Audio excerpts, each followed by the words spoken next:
Here's a good one. Another.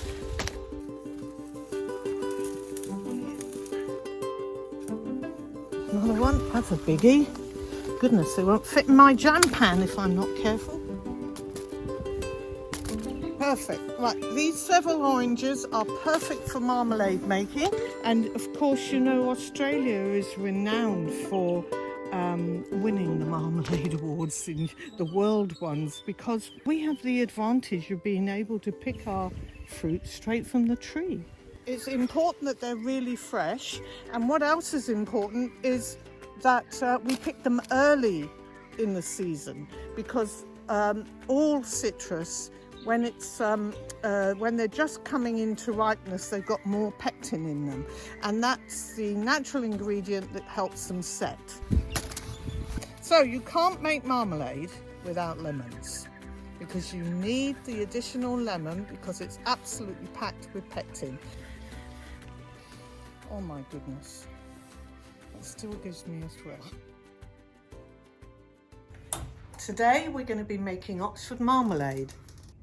In marmalade making, there are basically two methods. The most popular is where you cut the fruit raw and you leave it soaking in water overnight. However, there's another method where you boil the fruit whole and then you cut it once it's cooked. And I love this method because you can do everything in stages, store it in a fridge, and I can fit it around my busy life. Right, here we go. I tend to leave the stalk in because it holds the peel together. Less breaking up, the better. You want to wash the fruit thoroughly. You don't want to leave any bird droppings on it or even dirt from the rain. Before I weigh the oranges, I always put the fruit in the jam pot and make sure they fit in. I put the big ones on the bottom, and then don't overfill, because that's the last thing you need is your pot boiling over. The jam pot is a very special pot. It has a solid base, which means it will heat evenly. The pan, you'll see, is smaller in circumference on the bottom to the top. It's bigger, and that's for a very good reason. Whether you're making jam or marmalade, what happens is you bring it all up to the fastest boil you can, and that accommodates that rolling boil and all that froth. The liquid evaporates quicker. So my fruit fitted neatly into the pot, and now I can weigh it. My marmalade begins with equal quantities of fruit, sugar and water. My oranges come to 2 kilos, therefore today's recipe will be 2 kilos of oranges, 2 lemons for the extra pectin, 2 kilograms of sugar, remember equal proportions, 2 litres of water and 2 teaspoons of treacle. It's very easy to remember and adjust because it depends on the amount of fruit you've got or the size of your pan. Add 2 litres of water to the fruit and don't forget 1 of the lemons. I put the lid on. The fruit will cook under the steam. When I turn it down to just simmering, the lid stops the water from evaporating away. Set the timer for 45 minutes, but I don't want to leave it boiling fast because otherwise the fruit will break up too much and it will affect the peel. And the smell is divine. They're just boiling, not too fast, but enough to keep them boiling. Otherwise, if they're just sitting in simmering, they can take a long time. But I can tell they're not breaking up. Now we're going to test to see if the peel is cooked.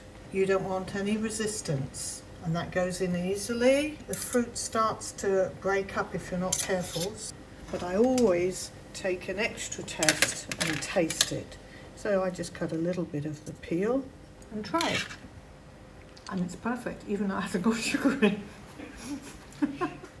And when the fruit is done, I can then strain the liquid. So now we have 2 containers, one with fruit and one with liquid. Here we have our cooked fruit. I've had it in the fridge overnight, and the liquid. I've taken the lemon out to use later. I've got 3 bowls, 1 for peel, 1 for pith and pips, and 1 for the fruit pulp. Cut the stalk out, like so. That goes in the waste bin. And then I like to use a big knife and I cut it into 4.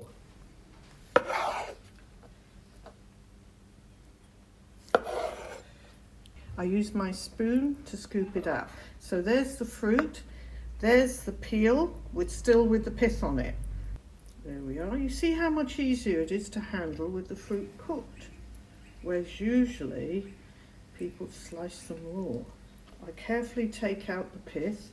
If you press too hard, you'll break the skin. So the peel in the bowl and the pith in that one. It doesn't take long. You get into the swing of doing this. What I tend to do is the same action at a time, so I'm not constantly picking up knives. And now what I do here, because you've got these segmenty bits, and sometimes the segmenty bits that separate the pulp, hold it together, they can hang around in your marmalade and not look so good. Doesn't matter too much if you're just doing it for the family, but so I take that out using my spoon to get it out. That goes in with my pith, and that's all fruit pulp. So that goes in that bowl. And so once again, this is how I tend to do it. I squeeze it and out it comes. Just like that. And remember, you're going to get more of this out later because you squeeze it out your muslin. You can sometimes see one of those strands. I tend to pull them out. They don't dissolve in when you make the jam, unfortunately. This is sort of a bit of a long-winded process, this bit, but it doesn't take you too long and it's worth it for the end product. When it comes to the peel being shredded, that's a job my husband always does, because I have to be honest, even though we both trained as chefs, he's got better knife skills than me. So it's a bit of a joint effort. He is around when I need the sugar adding, and he also helps me with the bottling. So it's a family affair. Okay, I've now got the peel ready for Paul. I think what you're looking for is a shred which is no bigger than a teaspoon, so when you actually take it out of the jar, it doesn't overlap the edge of your teaspoon. And also, when you're biting into it, you don't have sort of shreds coming everywhere. So this is the peel side, and then this is the inside, if you like. Now it's much, much easier to cut this side than it is to cut the peel side. Okay, much, much easier. So you just put them, I put them level 2, just get it nice and even at the edge, and then just decide how wide you want it. As I say, you don't want it too thick because there's too much in your mouth, and you also don't want it too thin because otherwise the whole thing just disappears in the boil.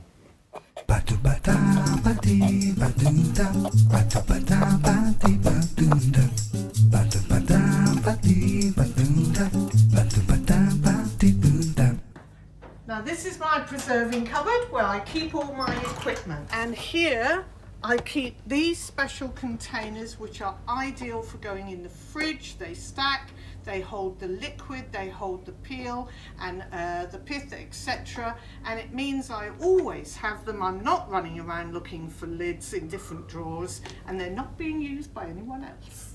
We mustn't forget to use the cooked lemon that was in there, and that's quite a lot of pith we've got there too in the bowl, and the few little pips. There's usually a lot more pips in that.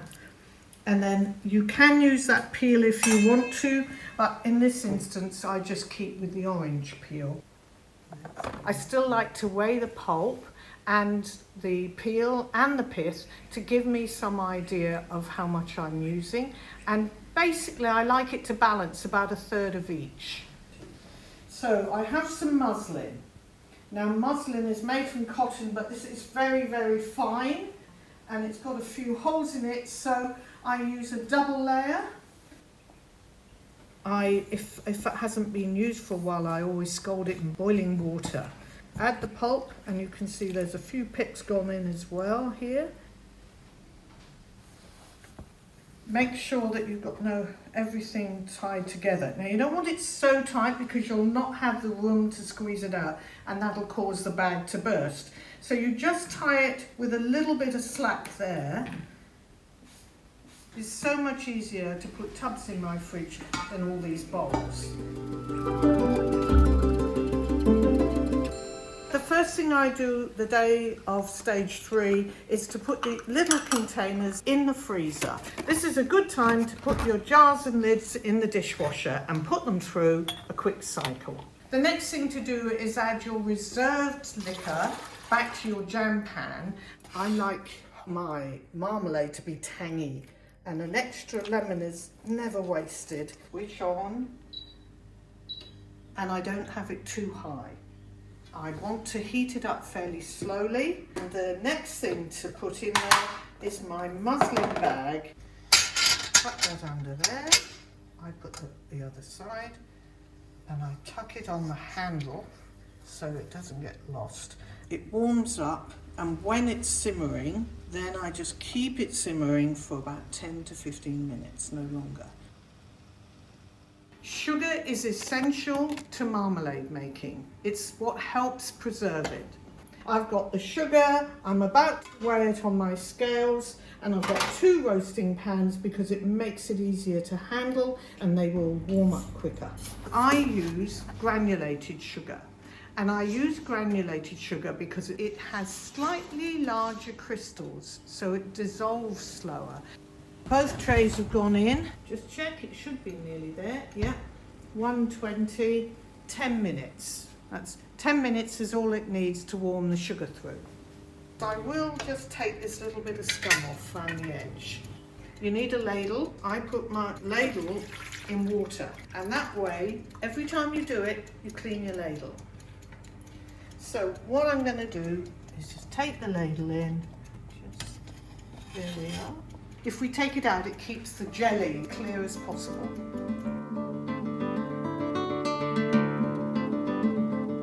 Stir as he adds. Thank you.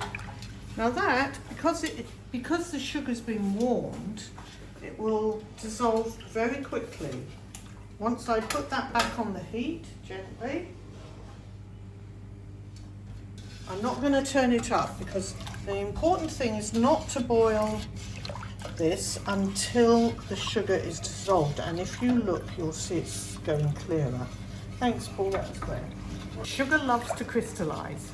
If you leave any crystals, even around the edge of the pan, they will multiply, leaving you with gritty marmalade.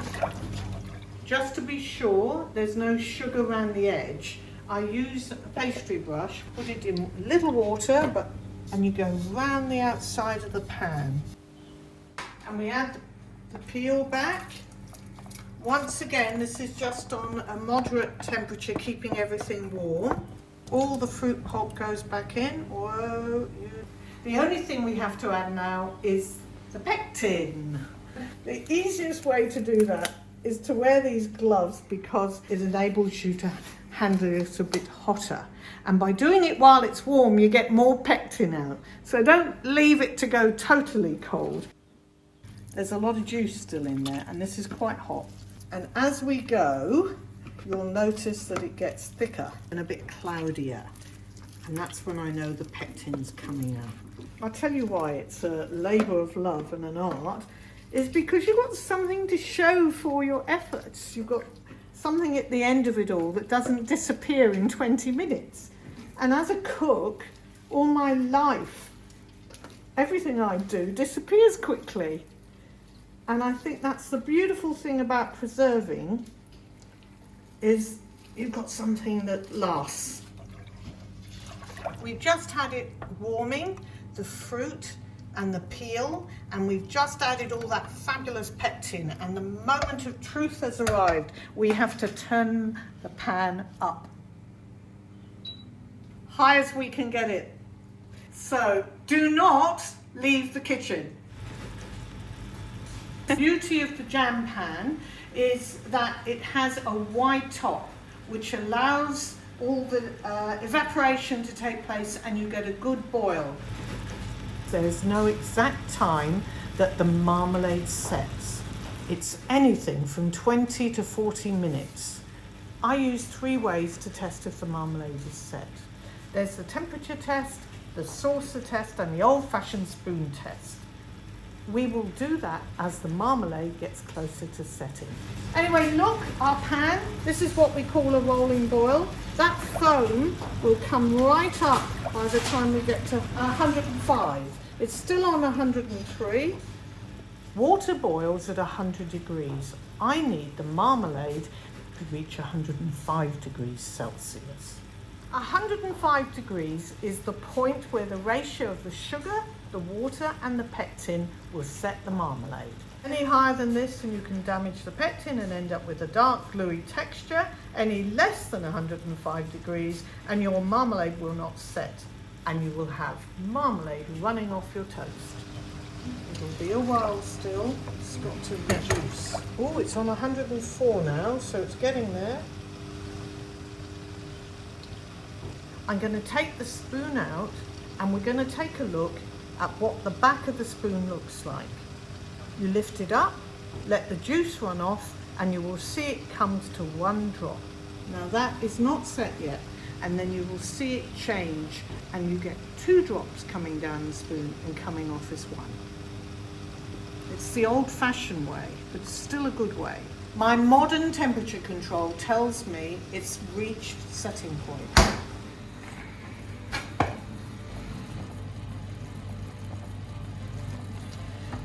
And put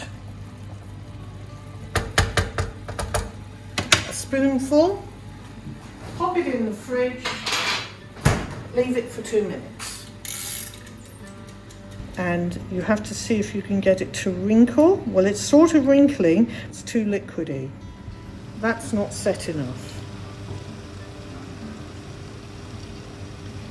We'll do it once more. There could be 3 goes at this.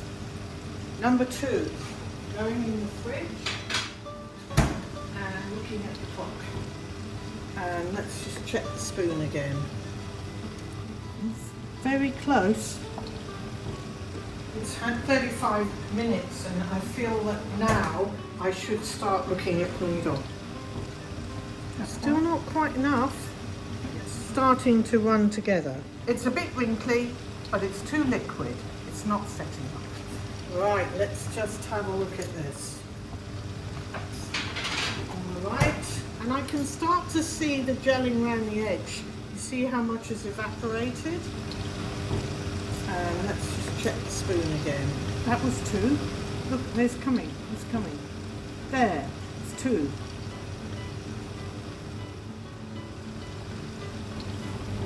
Number 3, that's wrinkling.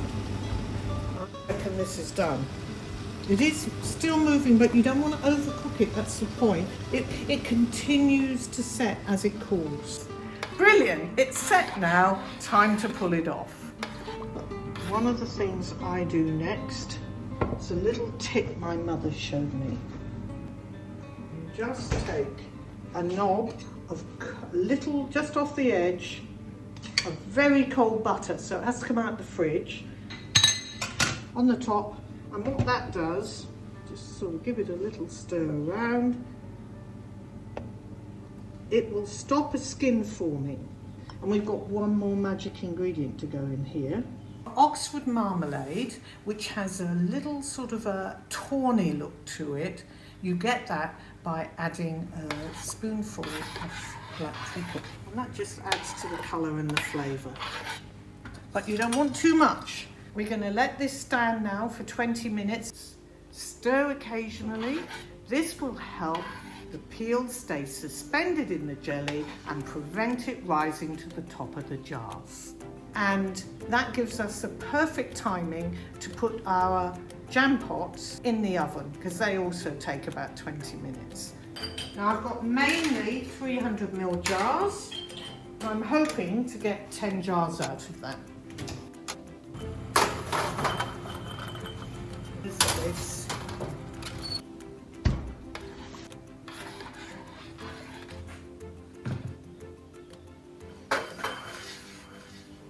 Now we're going to do the potting, and I always just have a little stir each time with my ladle so that I get some peel but not too much peel. And then I just dip it in to get the last bit up And that's just probably about it. A jam funnel is a really good investment, freshly washed. And when you're potting, start from the jars furthest away. Give it a stir with your, and then I use this skewer to help me guide it in. And you want to fill the jars fairly full, but not to the rim. That's about it.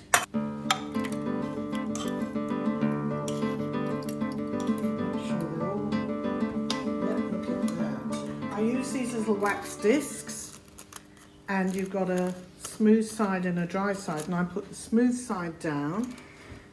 I just make sure with a clean cloth there's nothing sticky.